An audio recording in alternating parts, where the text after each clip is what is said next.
अनुकूलचन्द्राय ॐ नमो अनुकूलचन्द्राय।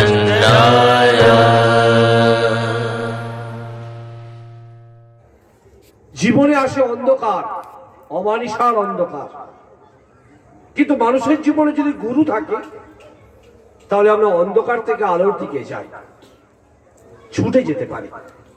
যেমন দেখবেন আলো জ্বললে পতঙ্গ আসে ছুটে ছুটে, ঠিক তেমনি আলো যদি জ্বলে ওঠে সবাই কিন্তু আলোর দিকে ছুটে যায়।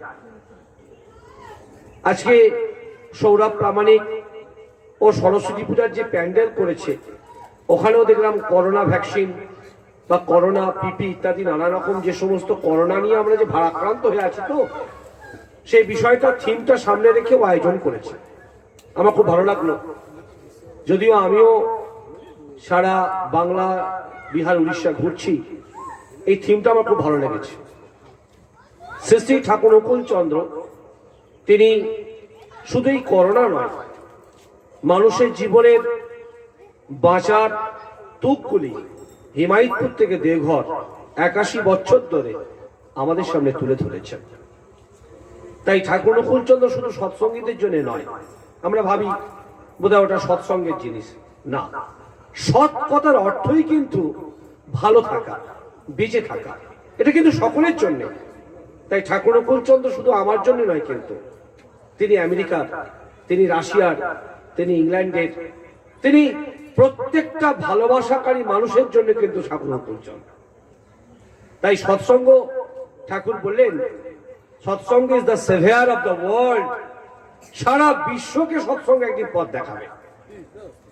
আজকে দেখবেন ভারতবর্ষের সম্মানীয় প্রধানমন্ত্রী কলকাতার ভিক্টোরিয়া হলের সামনে গত 23শে জানুয়ারি নেতাজি সুভাষচন্দ্র বসুর 125তম জন্ম জয়ন্তী বর্ষে প্রথমে যে ব্যক্তিটির নাম নিয়েছিলেন তিনি কিন্তু শ্রী শ্রী ঠাকুর নকুল চন্দ্র।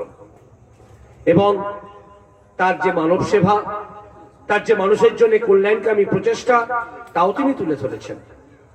এই শ্রী শ্রী ঠাকুর নকুল চন্দ্র তিনি সদ্গুরু, ভগবান, ঈশ্বর, প্রফেটস, যাই কিছু বলি না কেন, তিনি কোনোদিন সাজতে আসেননি।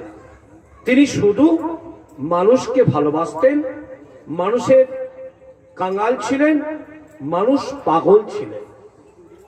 কিন্তু সমস্যা কোনখানে হয়, আমাদের একটু আমরা বেশি বুঝি বলে আমরা তাদেরকে চিনতে পারি না। অনেক বাচ্চারা আছে, একটা গল্প মনে পড়ছে। রাজা কৃষ্ণচন্দ্র একদিন তার সভার পুরোহিত যিনি ছিলেন গোপাল ভাঁড়, তাই তো? তাই রাজা কৃষ্ণচন্দ্র একদিন গোপাল ভাঁড়কে বলছে যে, জানো গোপাল, গতকাল রাত্রে আমি একটা স্বপ্ন দেখেছি। কি সেই স্বপ্ন রাজামশাই? তার স্বপ্ন দেখলাম তুমি আর আমি গ্রামের পথ দিয়ে যাচ্ছি, আর সেই পথের মাঝখানে দুটো পুকুর পড়েছে। একটা পুকুর গোপাল ক্ষীরের পুকুর, আর একটা পুকুর গোপাল গুয়ের পুকুর। স্বপ্ন আমি দেখেই যাচ্ছি। হঠাৎ করে আমি দেখলাম তুমি গোপাল ওই গুয়ের পুকুরটায় পড়ে গেছো। কি কষ্ট তোমার, আর আমি রাজা কৃষ্ণচন্দ্র, জানো, আমি ক্ষীরের পুকুরে পড়ে গেছি। আমার কি আনন্দ আর তোমার কি কষ্ট। গোপাল ভাঁড় সবকিছু শুনে রাজা কৃষ্ণচন্দ্রকে বলছেন, রাজামশাই, আপনি ওইটুকুই দেখেছেন, আমি গুয়ের পুকুরে পড়েছি আর আপনি ক্ষীরের পুকুরে পড়েছি। আমি আরেকটু বেশি দেখেছি, এই যে আরেকটু বেশি বোঝে, তাই তো? আমি আরেকটু বেশি দেখেছি। কি দেখেছি গো? আমি দেখলাম আপনি আমার গুয়ের গাটা কি চাটান না চাটছেন, আর আমি আপনার ক্ষীরের গাটা কি চাটান নাই চাটছি। কিরম ব্যাপারটা হলো? রাজা কৃষ্ণচন্দ্র সুপার ফ্লপ, ভেঙে পড়লেন, গোপাল ভাঁড়ের কাছে পরাজিত হলেন। ঠিকই তো। ঠিক তেমনি এই গল্পটার উদ্দেশ্যই হলো আমরা কিন্তু সবাই একটু বেশি বুঝি, হারবার পাত্র কেউ নয়। আর এই বেশি বোঝার জন্যই কিন্তু আমরা বারে বারে, ভগবান তুমি যুগে যুগে দুধ পাঠাইছো বারে বারে দয়াহীন সংসারে, তারা বলে গেল ক্ষমা করো সবে, বলে গেল ভালোবাসো, অন্তর হতে বিদ্বেষ বিনাশ। আজি এ দুর্দিনে ফিরানো তাদের ব্যর্থ নমস্কারে। আমি যে দেখুন তরুণ বালক উন্মাদ হয়ে ছোটে, কি যন্ত্রণায় মরেছে তারা নিষ্ফল পাতরে মাথা কুটে। কণ্ঠ আমার রুদ্ধ আজিকে বাঁশি সঙ্গীত ধারা, অমাবস্যার কারা লুপ্ত করেছে আমার ভুবন দুঃস্বপ্নের তলে। তাই তো তোমায় শুনাই অশ্রু জলে, যাহারা বিষাইছে বায়ু নিভাইছে তব আলো। তুমি কি তাদের ক্ষমা করিয়াছ প্রভু, তুমি কি বেসেছ ভালো। রবীন্দ্রনাথ কি সুন্দর করে বলছেন, ভগবান যুগে যুগে এই আমাদেরই মতন হয়ে, একদম আমাদেরই মতন হয়ে তিনি আসছেন। কখনো রামচন্দ্র, কখনো শ্রীকৃষ্ণ, কখনো চৈতন্য, কখনো হযরত রসুল, কখনো শ্রীরামকৃষ্ণ, আবার অনুকূল চন্দ্র। একই চাঁদ বারবার উদিত হচ্ছে, কিন্তু আমরা বারবার তাদেরকে ফিরিয়ে দিচ্ছি, তাদেরকে আমরা স্বীকার করি না, স্মরণ করি না। শ্রী শ্রী ঠাকুর কি সুন্দর করে বললেন, সবাই একটা কথা বলছে, আন্ডারস্ট্যান্ডিংটা হলো না, আন্ডারস্ট্যান্ডিংটা আমাদের ঠিক হচ্ছে না। ঠাকুর বললেন, কারুর আন্ডারে যদি স্ট্যান্ড না করো, কি করে আন্ডারস্ট্যান্ডিং হবে? তোমাকে তো কারুর আন্ডারে স্ট্যান্ড করতে হবে না, তোমাকে তো কারুর কাছে মাথা নত করতে হবে না। তাই তো রবীন্দ্রনাথ বললেন, আমার মাথা নত করে দাহে প্রভু তোমার চরণ ধুলার মাঝে। কার কাছে মাথা নত করব? দেখবেন, আমি যদি কোনো ভুল করি, তাহলে আমার ভুলটা কে দেখিয়ে দেবে? আমার বাবা দেখিয়ে দেবে। আচ্ছা, বাবা যদি কেউ ভুল করে, কে ভুলটা দেখাবে? দাদু দেখিয়ে দেবে। দাদু যদি ভুল করে, কে দেখাবে? ঠাকুরদা দেখাবে। আচ্ছা, ঠাকুরদা যদি কি ভুল করে, কে দেখাবে? দেখাবার লোক নেই। কিন্তু গুরু বাদ দিয়ে প্রত্যেকটা মানুষের কিন্তু ভুল হয়, ভুল দেখাবার কিন্তু কেউ থাকে না। তাই নির্ভুল মানুষের সঙ্গ করতে হয়, যার জীবনে কোনো মিস্টেক নেই, যার জীবনে কোনো ভুল নেই, যার জীবনটাই হলো সবটাই ঠিক। তাই ঠিকের সঙ্গে অ্যাডজাস্ট হতে হয়, একটু জাস্ট তার সঙ্গে অ্যাড হতে হয়, তার সঙ্গে যুক্ত হতে হয়, তবেই আমার জীবনের কি মিস্টেক আমি জানতে পারবো। তাই তো ছুটে গিয়েছিলেন তৎকালীন লাল বাহাদুর শাস্ত্রী, ছুটে গিয়েছিলেন নেতাজি সুভাষচন্দ্রের বাবা জানকীনাথ বসু প্রভাবতী দেবী মা, ছুটে গিয়েছিলেন শরৎচন্দ্র চট্টোপাধ্যায়, ছুটে গিয়েছিলেন সাহিত্যিক বঙ্কিমচন্দ্র চট্টোপাধ্যায়, ছুটে গিয়েছিলেন আসামের বড়দৈলে উড়িষ্যার রাধানাথ রথ, সবাই ছুটে গিয়েছিলেন। পিসি সরকার ছুটে গিয়েছিলেন, লোকসভার প্রাক্তন স্পিকার সোমনাথ চট্টোপাধ্যায়ের বাবা নির্মল কুমার চট্টোপাধ্যায়, ছুটে গিয়েছিলেন বাপি লাহিড়ীর বাবা অপরেশ লাহিড়ী, মা বাসুরি লাহিড়ী। কি যায়নি তার কাছে? সবাই এক বাক্যে গিয়ে শ্রী শ্রী ঠাকুর অনুকূল চন্দ্রকে মাথা নত করে গ্রহণ করেছেন। বুঝেছেন তারা যে মানুষের জীবনে একটা আদর্শ দরকার, মানুষের জীবনে একটা আইডিয়াল দরকার, মানুষ যাতে যাকে ধরে একটু বাঁচবে। আমার জীবনের কি ভুল? আমি তপনদা কি সুন্দর করে বলছেন, আমি কেমন করে সংসার করব, আমি কেমন করে আমার ছেলেপুলেদের সঙ্গে ব্যবহার করব, আমি জানি না। আপনারা জানেন, আপনারা আমার থেকে বেশি পড়াশোনা করেন, আমি যতটুকু পড়াশোনার সুযোগ পাই ঠাকুরের আশীর্বাদে। দিল্লির সবচেয়ে একটা নাম করা পত্রিকা আছে, এখানে সদ্য মাস্টারমশাই রয়েছেন, আমার শ্রদ্ধেয় অশেষ শ্রদ্ধাভাজন কীর্তি নারায়ণ কর মহোদয়, তিনিও জানেন। দিল্লির একটা সবচেয়ে বেশি নাম করা পত্রিকা আছে, সেই পত্রিকার নাম হচ্ছে দি নেচার। আপনারা ভেবে দেখবেন, পড়বেন দি নেচার। এই নেচার পত্রিকা যারা পড়াশোনা করে সাংবাদিক বৃন্দ, তারা কলকাতার 128 জন ছাত্রছাত্রীকে, এখানে সবাই ছাত্রছাত্রীরা রয়েছেন, আমরাও ছাত্রছাত্রী, কিন্তু আমরাও কিন্তু ছাত্র, শিখতে এসেছি। কার কাছে? কোন ঠাকুরের কাছে। কেউ কিন্তু আমরা কেউ শিখে আসেনি, শিখতে হয় এখানে, তার কাছে গিয়ে শিখতে হয়। তিনি শিক্ষককেও কিন্তু শিক্ষা দেন, তিনি প্রফেসরকেও শিক্ষা দেন, তিনি নববধূকেও শিক্ষা দেন, তিনি মা বাবাকেও শিক্ষা দেন, তিনি দাদু ঠাকুমাকেও শিক্ষা দেন। তাই তো তিনি ঠাকুর সবাইকে তৈরি করতে এসেছেন। তাই বাণীতে আসে না, সবার পূরণ করেন যিনি, তারই মুখে তো বিধির বাণী। এই 128 জন ছাত্রছাত্রীকে নিয়ে পরীক্ষা করা হয়েছিল, 128 জন ছাত্রছাত্রীকে জিজ্ঞাসা করা হয়েছিল, কারের ছবি দেখিয়ে? নেতাজি সুভাষচন্দ্র বসুর ছবি দেখানো হয়েছিল। প্রশ্ন করা হয়েছিল, নেতাজি সুভাষচন্দ্র বসুর ছবিটা দেখিয়ে এটা কার ছবি?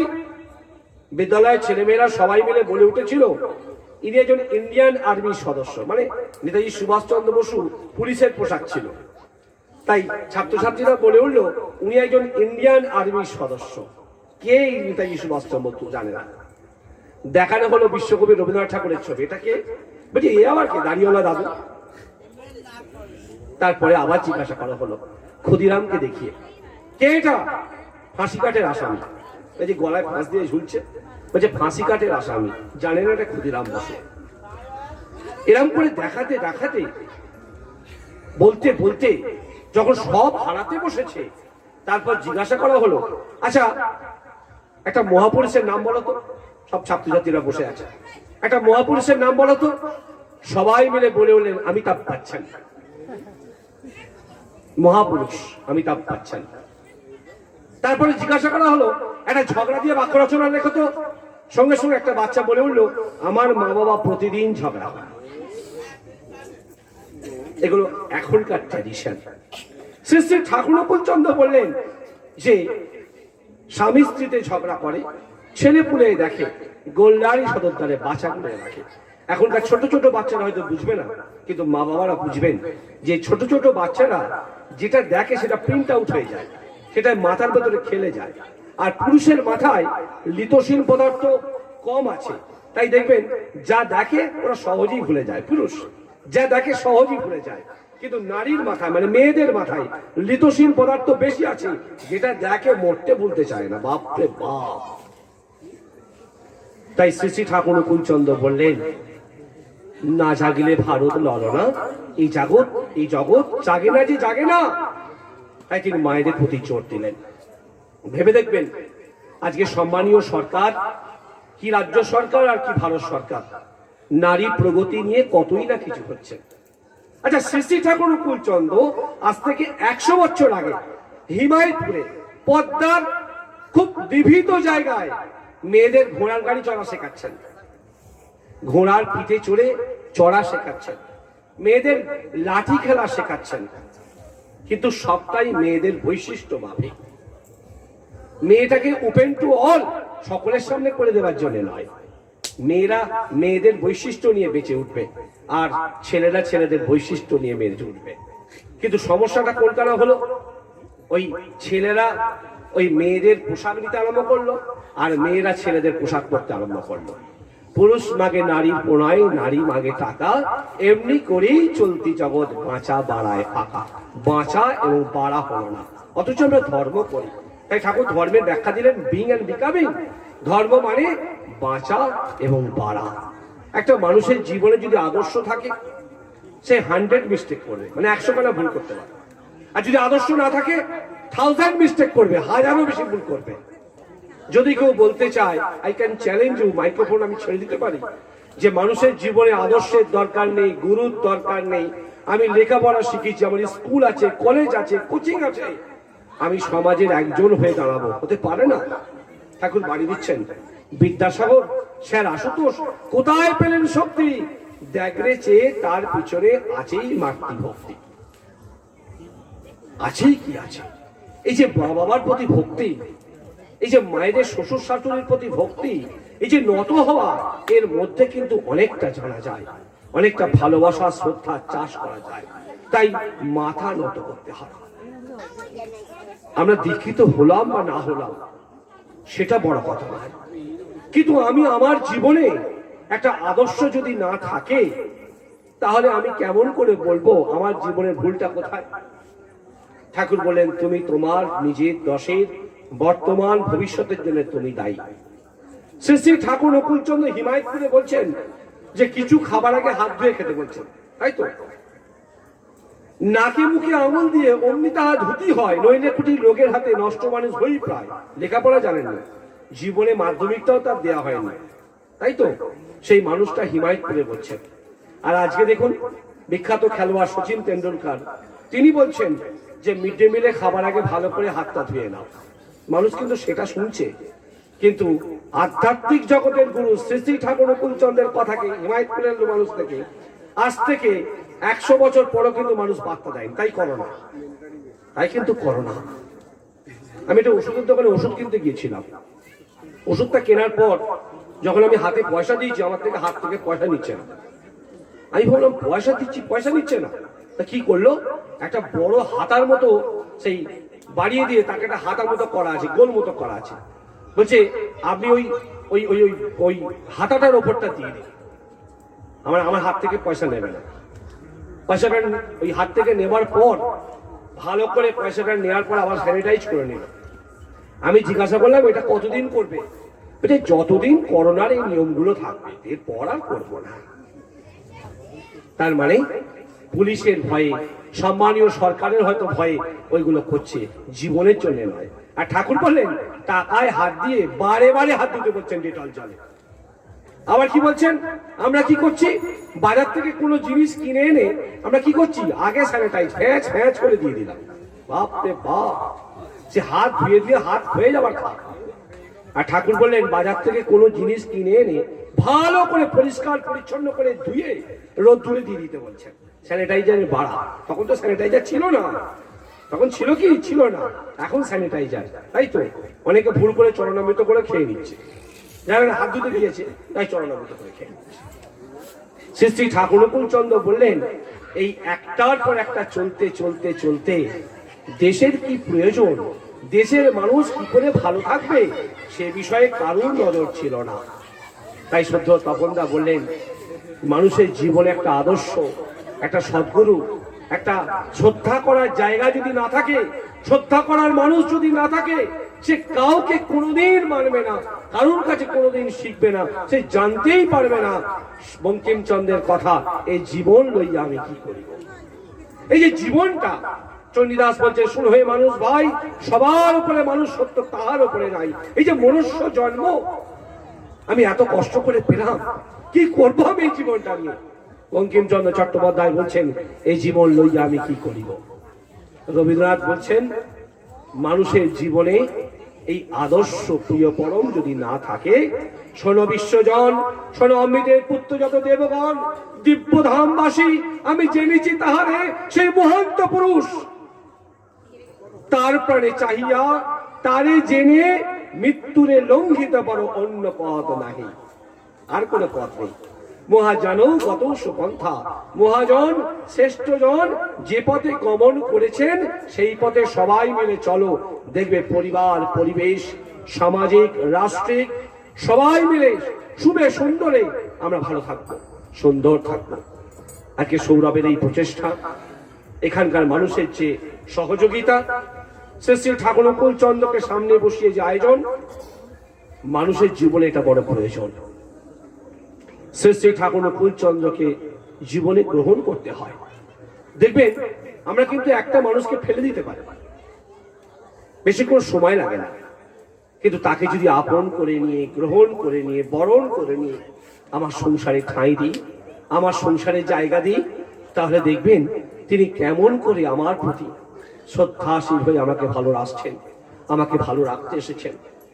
ভালোবাসা মানে ভালোতে বাস করা, তাই তো ঠাকুর এই ভালোতে বাস করা শেখাতে এলেন, আমাদেরকে তৈরি করতে এলেন। মনে পড়ে নেতাজি সুভাষচন্দ্র বসুর বাবা জানকীনাথ বসু, তিনি কলকাতার থেকে ব্যারিস্টারি করে ফিরছেন। তার মনে হয়েছে সুভাষের মা আজকে ফেরার পর যদি একটি হালুয়া সুজি করে আমায় খাওয়ায় তাহলে বোধহয় খুব ভালো হয়। দেখবেন বাড়ির কর্তা যখন কাজ থেকে ফেরে ভাবে আমার স্ত্রী যদি কিছু ভালো ভালো কিছু রান্না করে খুব ভালো হয়। অনেক সময় কি হয়, এই আমি এক ভাবি আর বউ একরকম ভাবে, দুজনকার ভাবনা এক হয় না, তাই সন্তান মানে সমতান, টিউনিংটাও ঠিক হয় না। ওই বাঁদিকে যেতে বলে ডান দিকে যায়, ডান দিকে যেতে বলে বাঁদিকে যায়। তাই তো সুভাষচন্দ্রের বাবা ফিরছেন জানকীনাথ বসু কোর্ট থেকে। তিনি মনে ভেবেছেন যে আজকে যদি সুভাষের মা আমাকে একটু হালুয়া সুজি আর লুচি করে খাওয়ায় খুব ভালো হয়। ফিরেছেন, তাকে হাত মুখ ধোবার জল দিয়েছে, ধুয়েছে, ধুয়ে টুয়ে খেতে বসবেন। যখন খেতে বসছেন ভাতের থালায়, খাবারের থালায় লুচি, হালুয়া, সুজি সব পড়েছে। সুভাষের বাবা খাচ্ছেন, খেতে খেতে মনে মনে ভাবছেন, ভাবলাম আমি কোটে, বাড়িতে যখন ফিরলাম একই আয়োজন। সন্তান কে গো? সুভাষচন্দ্র। তাই তো ঠিক এই সমতান, স্বামীর প্রতি টান যেমনই, ছেলেও জীবন পায় তেমনই। প্রথম সন্তান শিখবে কার কাছে? তার মা বাবার কাছে। মা বাবা যদি আদর্শকে ধরে, সদ্গুরুকে ধরে এই তার পথে যদি চলতে থাকে, সন্তানও কিন্তু দেখবেন তার মা বাবাকে ফলো করবে। সেও দেখবে আমার বাবা প্রতিদিন এই গুরুর চরণে গুরুকে নিয়ে চলে, গুরুকে নিয়ে ভাবে, তাই তার মতন হয়ে সে চলার চেষ্টা করে। তাই ঠাকুর বললেন, আগে তুমি হয়ে ওঠো, আগে তুমি হয়ে ওঠো। তুমি হয়ে উঠলেই দেখবে সবাই হয়ে উঠবে। ঠাকুরকে সবাই বলছেন, ঠাকুর দেশে তো আগুন জ্বলছে, কি হবে? ঠাকুর বলছেন, আগে তোমার ঘরে যে আগুনটা জ্বলছে সেই আগুনটাকে আগে নেভাও। তোমার ঘরে আগুনটা যদি নিভে যায়, তোমার ঘর থেকে যদি একটা ফুরফুরে বাতাস, একটা ভালো গন্ধ বেরোয়, সেই গন্ধ দেখবে সমাজের কোনায় কোনায় পৌঁছে যাবে।